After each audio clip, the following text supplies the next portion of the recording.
നമസ്കാരം.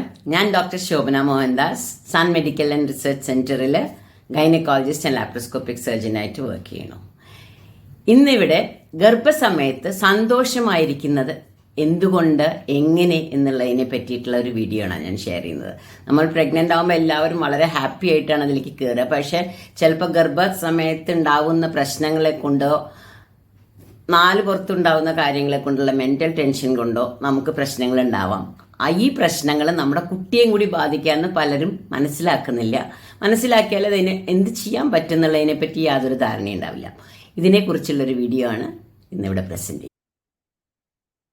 Think positive in pregnancy. പറയാൻ എളുപ്പമാണ്, പ്രാക്ടീസ് ചെയ്യാൻ വിഷമാണെന്ന് ചിലർ പറയും. പക്ഷെ ഇതിന്റെ സത്യാവസ്ഥ എന്താണെന്ന് നമുക്കൊന്ന് നോക്കാം. ഒരു സ്ത്രീ ചിരിച്ചുകൊണ്ടേയിരുന്നു കഴിഞ്ഞാൽ ഗർഭാവസ്ഥയിൽ മുഴുവൻ ആ കുട്ടിക്കും ചിരിക്കുന്ന ഒരു ഇൻഡിവിജ്വൽ ആയിട്ട് വലുതാവാൻ പറ്റും. നമുക്ക് ചിരിക്കുന്നതും രോഗമില്ലാത്തതുമായിട്ടുള്ള കുട്ടികളെയല്ലേ വേണ്ടത്.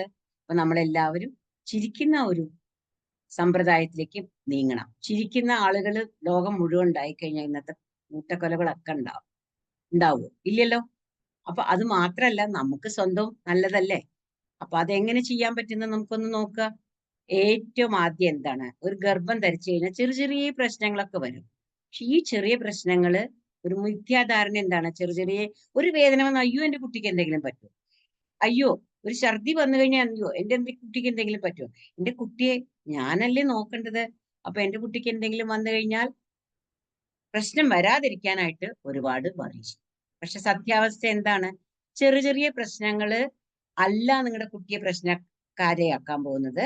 ഈ കുട്ടിയെ പറ്റിയിട്ടുള്ള വറിയാണ് നിങ്ങൾക്ക് പ്രശ്നം ഉണ്ടാവാൻ പോകുന്നത്. Worry out, solution in. അത് കാരണം നമുക്ക് അതിനെ നേരെയാക്കി എടുക്കുക, അല്ലാതെ വറി അടിക്കണ്ട. എന്താണ് കാരണം, വറി അടിച്ചു കഴിഞ്ഞാൽ ചിലപ്പോ അമ്മയ്ക്ക് പ്രഗ്നൻസിയില് ഒരുപാട് ഇൻഫ്ലമേഷൻസ് ഉണ്ടാവാം. അത് കാരണം രോഗങ്ങൾ വരാം. കുട്ടിക്ക് രക്തോട്ടം കുറയാം. അത് കാരണം കുട്ടി നേരത്തെ പ്രസവത്തിലേക്ക് എത്താം. യൂട്രസ് ഇടയ്ക്കിടയ്ക്ക് വേദനയാവാം, വളർച്ചക്കുറവുണ്ടാവാം. ഇങ്ങനെ പല പ്രശ്നങ്ങളും ഉണ്ടാവാം. എന്തിനാ വെറുതെ വറിയടിക്കണത്? ഒരു രോഗം വന്നു കഴിഞ്ഞാൽ രണ്ടാമത്തെ പ്രശ്നം എന്താണ്, നമുക്ക് മിഥ്യാധാരണ എന്താ, എല്ലാ മെഡിസിൻസും നമുക്ക് പ്രശ്നം ഉണ്ടാക്കും. ഈ ഒരു നമ്മളെ കൊല്ലുന്ന സാധനമാണ് മെഡിസിൻ എന്ന് വരെ എല്ലാവരും ചിന്തിക്കും. ശരിയായിട്ടുള്ളത് എന്താണ്, ഡോക്ടർ പറഞ്ഞിട്ട് കഴിക്കുന്ന മെഡിസിൻസ് നമുക്ക് രോഗം മാറ്റിത്തരും ചെയ്യും, നമ്മുടെ കുട്ടിയെ സംരക്ഷിക്കുകയും ചെയ്യും. അത് കാരണം രോഗത്തിനെ അല്ല ആണ് നമ്മൾ മാറ്റി നിർത്തേണ്ടത്, മെഡിസിനെ അല്ല. ഡോക്ടർമാർ എഴുതുന്ന മെഡിസിൻസ് മിക്കതും നല്ലതാണ്. നല്ലതല്ലാതെ ഒരു ഗൈനക്കോളജിസ്റ്റ് ഒരു മരുന്ന് എഴുതില്ല. അതിനെ പേടിക്കണ്ട.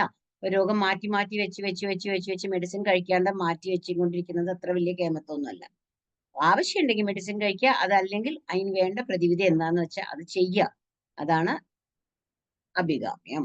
മൂന്നെന്താണ്, ഈ രോഗങ്ങളോ പ്രശ്നങ്ങളോ ഒന്നും ഇല്ലെങ്കിലും കരിയറിന്റെ സ്ട്രെസ്, പുറത്ത് ജോലി ഉണ്ടായാലും അതെ വീട്ടിൽ ഹോം മേക്കർ ആയിട്ടുള്ള സ്ട്രെസ് ആണെങ്കിലും ഒരുപാട് സ്ട്രെസ് ഈ പ്രായത്തിൽ ഉണ്ടാവും. പിന്നെ കുറെ പേരുടെ അഡ്വൈസുകൾ വരും, അത് ചെയ്യും ഇത് ചെയ്യുക, ആ ഡോക്ടറെ കാണും ഈ ഡോക്ടറെ കാണും, ഇതൊക്കെ സ്ട്രെസ് ഉണ്ടാക്കുന്നുണ്ട്. ഭർത്താവ് ചിലപ്പോൾ അടുത്തുണ്ടാവില്ല, അല്ലെങ്കിൽ പേരൻസ് വേറെ ടൗണിലാവും. ഇത് രണ്ടും കൂടി ഒരേ ടൗണിൽ ഉണ്ടാവുന്നത് വളരെ അപൂർവമാണ്. ഇപ്പൊ രണ്ടിന്റെയും സ്ട്രെസ് ഈ പ്രായത്തിൽ സ്ത്രീകൾക്ക് ഉണ്ടാവാറുണ്ട്. ന്യൂലി മാരീഡ് ലൈഫില്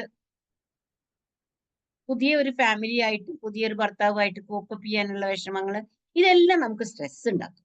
അപ്പൊ രോഗങ്ങൾ മാത്രമൊന്നല്ല സ്ട്രെസ് ഉണ്ടാക്കണം. അപ്പൊ ഈ സ്ട്രെസ്സുകളെയും നമ്മൾ മാറ്റി നിർത്തണം.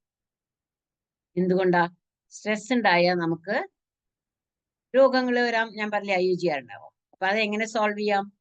ഒന്ന്, നമുക്ക് മൈൻഡ്ഫുൾ മെഡിറ്റേഷൻ, ഒരാളെ സഹായത്തോടു കൂടി നമ്മൾ മെഡിറ്റേറ്റ് ചെയ്യാൻ നോക്കുക, അല്ലെങ്കിൽ യോഗയ്ക്ക് പോവുക, അല്ലെങ്കിൽ ബ്രീതിങ് എക്സസൈസ് ചെയ്യുക. ഇങ്ങനെ പല കാര്യങ്ങളും എപ്പോഴെങ്കിലും സമയം കിട്ടുമ്പോൾ ഒന്ന് കണ്ണടച്ചിട്ട് ചെയ്യാവുന്ന കാര്യങ്ങളെങ്കിലും, അല്ലെങ്കിൽ ഒരാളുടെ അടുത്ത് പോയിട്ട് ഇതൊക്കെ ചെയ്യാവുന്നതാണ്. ഇതിന് മരുന്നൊന്നും വേണ്ട. ഇതെല്ലാം നമ്മുടെ സ്ട്രെസ് കുറയ്ക്കും. നമുക്ക് രോഗം വരാനും കുട്ടിക്ക് രോഗം വരാനും ഉള്ള സാധ്യതയും കുറയ്ക്കും. അതല്ലേ വേണ്ടത്. മെഡിറ്റേറ്റ് ചെയ്യുക. ജസ്റ്റ് വെറുതെ ഇരുന്നിട്ട് കണ്ണടച്ചിട്ട് നമുക്ക് ഇഷ്ടമുള്ള കാര്യങ്ങളെ പറ്റി ആലോചിക്കുക. അത് നമുക്ക് പോസിറ്റിവിറ്റി തരും. പണ്ട് ബോട്ടിൽ പോയതോ, പേരൻസിന്റെ കൂടെ നടക്കാൻ പോയതോ, അതല്ലെങ്കിൽ പിന്നെ പണ്ട് മാങ്ങ ഒരുമിച്ച് കഴിച്ചതോ, ഈവൻ കോളേജിൽ ടൂറിന് പോയത് എന്തെങ്കിലും ആലോചിച്ചിരുന്നാൽ മതി വെറുതെ ഒരു ഭാഗത്തിരുന്നിട്ട്. ഇത് നമുക്ക് സ്ട്രെസ് കുറയ്ക്കാൻ വളരെ യൂസ്ഫുൾ ആയിരിക്കും. ഇതിന് കാശൊന്നും കൊടുക്കണ്ട. ഈ സ്ട്രെസ് കുറഞ്ഞാൽ നമുക്ക് രോഗം വരലും കുറയും. നമുക്ക് ഇഷ്ടപ്പെട്ട കാര്യങ്ങള്, പാട്ട് കേൾക്കണതായാലും വേണ്ടില്ല, പാട്ട് പാടുന്നതായാലും വേണ്ടില്ല, പടം വരയ്ക്കുന്നതായാലും വേണ്ടില്ല, ചെറിയ ഡാൻസുകളായാലും വേണ്ടില്ല, എന്താണ് ഇഷ്ടമുള്ളത് അത് ഇടയ്ക്കിട്ടൊന്ന് ചെയ്യാൻ ശ്രമിക്കാം.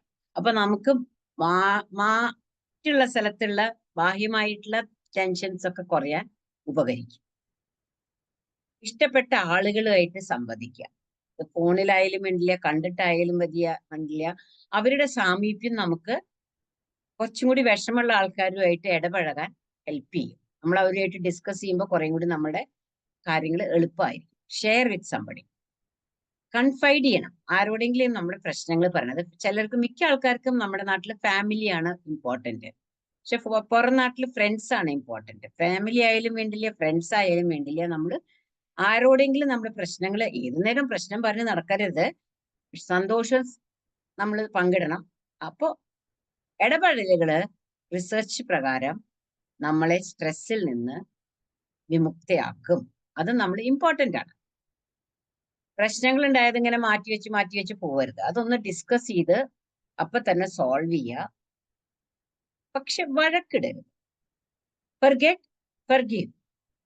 എല്ലാവരും അവനവന് നല്ലതെന്ന് വിചാരിക്കണതല്ലേ ചെയ്യാം. അപ്പൊ ചിലത് നമുക്ക് ആക്സെപ്റ്റ് ചെയ്യാം, ചിലത് നമ്മൾ സാരില്ല എന്ന് വിചാരിക്കണം. നമുക്ക് ചിരിക്കാൻ അറിയണം, വിട്ടുകളയാൻ അറിയണം. പോനാൽ പോട്ടും പോടാന്ന് പറയണം.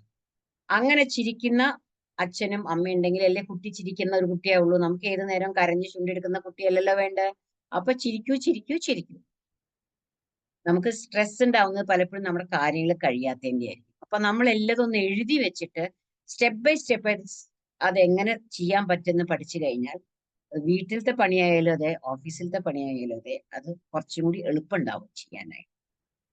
വേറൊരു പ്രശ്നം പലപ്പോഴും പ്രഗ്നൻസിയിൽ ഉറക്കക്കുറവ് എന്ന് പറയുന്ന ഒരു സംഭവം ഉണ്ടാവാറുണ്ട്. ഇതാണ് 4ാമത്തെ പ്രോബ്ലം. ഈ പ്രോബ്ലത്തില് 8 മണിക്കൂർ ഉറങ്ങാൻ പലർക്കും പറ്റുന്നില്ല. ഉറക്കം കിട്ടുന്നില്ല. അപ്പൊ അതിന് ഉറക്കം കിട്ടാതിരുന്നാൽ അത് അമ്മയ്ക്കും കുട്ടിക്കും ദോഷം ചെയ്യും. ഉറക്കം കിട്ടിയില്ലെങ്കിൽ എന്തൊക്കെ ഉണ്ടാവുക? പ്രമേഹം വരാം അമ്മയ്ക്ക് പ്രഷർ വരാം. ഇത് രണ്ടും വന്നാൽ നമുക്കറിയാലോ, പ്രഗ്നൻസിയിൽ അമ്മയ്ക്കും കുട്ടിക്കും ദോഷമാണ്. കുട്ടി വളർച്ച ഉണ്ടാവില്ല, അമ്മയ്ക്ക് കിഡ്നി ഫെയിലിയർ, കണ്ണുമാറ, ഒരുപാട് പ്രശ്നങ്ങളുണ്ട്. അത് ഞാനിപ്പോ ഡിസ്കസ് ചെയ്യുന്നില്ല. പിന്നെ പ്രസവം നീണ്ടു പോയേക്കാം. അതേമാതിരി സിസേറിയന്റെ ആവശ്യം വന്നേക്കാം. നമുക്ക് എല്ലാവർക്കും ഒരു സുഖപ്രസവം വേണമെന്നല്ലേ ഉള്ളത്. അപ്പൊ സിസേറിയൻ നമുക്ക് വെറുതെ ഉറങ്ങാഞ്ഞിട്ടൊരു പ്രശ്നം വരികയാണെന്നുണ്ടെങ്കിൽ ഉറക്കത്തിന് നമ്മൾ എന്താ വേണ്ടത് വെച്ചാൽ അത് ചെയ്യണം. പെട്ടെന്ന് 8ാം മാസത്തിൽ 7ാം മാസത്തിൽ പ്രസവം വരിക, ചെറിയ കുട്ടി ഉണ്ടാവുക. നേരത്തെ പ്രസവം ഉണ്ടായാലും അതെ, കുട്ടി ചെറുതായാലും അതെ, കുഞ്ഞു കുട്ടിയെ കിട്ടിക്കഴിഞ്ഞാൽ ഇൻക്യുബേറ്ററിലൊക്കെ വെക്കേണ്ടി വരും. ഇങ്ങനത്തെ പ്രശ്നങ്ങളൊന്നും ഉണ്ടാവാതിരിക്കാൻ നമ്മൾ അസലായിട്ട് ഉറങ്ങണം. അതിന് വേണ്ടത് എന്താ വെച്ചാൽ ചെയ്യണം. ഒരു കാര്യം നമുക്ക് ചെയ്യാവുന്നത്, ഉറക്കത്തിന് കിടക്കാനാണ് 1 മണിക്കൂർ മുമ്പ് നമ്മൾ മൊബൈൽ യൂസ് ചെയ്യും. അത് നമുക്ക് നമ്മുടെ ഉറക്കത്തിനെ 5 ടൈംസ് റിസ്ക് കൂട്ടും. ഉറക്കം കിട്ടാതിരിക്കും. ഇതെല്ലാം കണ്ടുപിടിച്ചിട്ടുള്ള കാര്യങ്ങളാണ്. 1 മണിക്കൂർ മുമ്പേ മൊബൈൽ യൂസ് ചെയ്താൽ ഉറങ്ങാനുള്ള പ്രശ്നം 5 മണിക്കൂർ കൂടാം. നല്ല മാട്രസസ് 4-5 തലയണ ഉപയോഗിക്കുക, അല്ലെങ്കിൽ കുറച്ച് വില കൂടിയ ഈ തലയണകൾ വാങ്ങി അതിൽ കിടന്നു കഴിഞ്ഞാൽ നമുക്ക് ഈ വേദനകളൊക്കെ നല്ലോണം പോകും. വെള്ളം ഒരുപാട് കിടക്കുന്നതിന് മുമ്പ് കുടിച്ചു കഴിഞ്ഞാൽ ഏത് നേരം ബാത്റൂമിൽ പോകേണ്ടി വരും. അപ്പൊ വെള്ളം കുടിക്കലൊക്കെ പകൽ സമയത്ത് കഴിക്കുക. നാവ് നനയ്ക്കാൻ വേണ്ടി മാത്രം രാത്രി വെള്ളം കുടിക്കുക. ഭക്ഷണം ഒരുപാട് കഴിക്കരുത് ഉറങ്ങണതിന് മുമ്പേ. അപ്പൊ അത് ഡൈജഷനെ പ്രോബ്ലം ഉണ്ടാക്കും. ഒരുപാട് എക്സസൈസും ചെയ്യരുത്. ചായയും കാപ്പിയും രാത്രി ഒരുപാട് കുടിക്കരുത്. പല വട്ടമായിട്ട് കുറേശ്ശെ കഴിക്കുക. വെള്ളം രാവിലെ സമയത്ത് നല്ലോണം കുടിക്കുക. പക്ഷെ ഇതെല്ലാം കഴിഞ്ഞിട്ട് ഉറക്കം കിട്ടുന്നില്ലെങ്കിൽ ഡോക്ടറെ കണ്ടിട്ട് ഡോക്ടർ തരുന്ന മരുന്ന് സേഫ് ആണ്. ഇത് കണ്ട് പേടിക്കരുത്. ഈ മരുന്ന് കഴിച്ചിട്ട് ഉറങ്ങുന്നതാണ് ആവശ്യം. അല്ലെങ്കിൽ നമുക്ക് രോഗങ്ങൾ വരും. മരുന്നിനെ പേടിച്ചിട്ട് ഉറക്കത്തിനുള്ള മരുന്ന് കഴിക്കാതെ. രത്ന ചുരുക്കത്തില്, ഗർഭസമയത്ത് പോസിറ്റീവായിരിക്കൂ. അവനവനെ തന്നെയും അവനവന്റെ അടുത്തുള്ള ആൾക്കാർ